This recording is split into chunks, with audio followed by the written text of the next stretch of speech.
Ka Hill State People's Democratic Party HSPDP hene kesengi ka arpotri kundo opera arjar psau kelapan bena ya prangut ki kertong ki bani khun ya ka election sha ka ying dorbar jong ka Khas Hills Autonomous District Council bat kumjuru sha ka Jantia Hills Autonomous District Council ka ban salong ha ka arpoi tri ku rempang arhajar arpusan ya kini ki kertong lapan bena dau General Secretary jong ka party uba PL rendatiang ka HSPDP kala penyang yan reungut ki kertong na Khas Hills Autonomous District Council ban arngut na Jantia Hills Autonomous District Council. Na pedeng gini ki kertong ka HSPDP kala penyang yau presiden juga parti uba KP Pangnang banikun na ramrai jerngam bat ya kepersat rai jong uba Hopping Stone lengdo Emily berim jong kanong stoin ka kong badari di lengdo nong lait kanikun na nong stoin. Kumjuru na mau kerwat ka HSPDP kala penyang ya uba Polanding Sopho.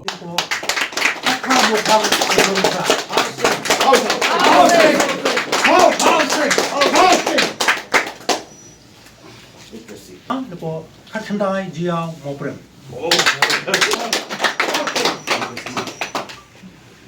Balai si Storing Star thaba lepo pen atuar nong spung soyo. Polanding Sopho arpsan mau kerwat.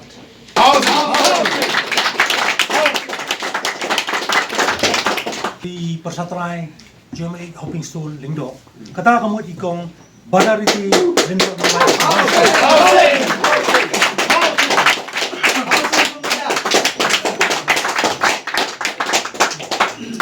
ke Prasingwell Pamliang Ramra.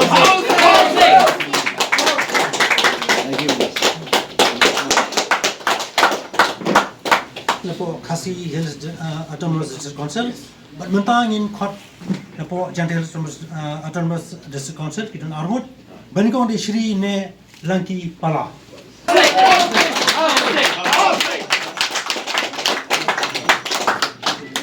Baan di Shri Wanshwa nung tudu Afrika Narko Council.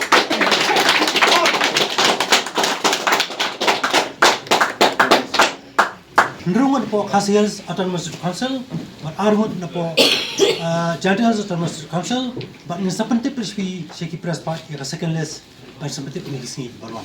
Thank you.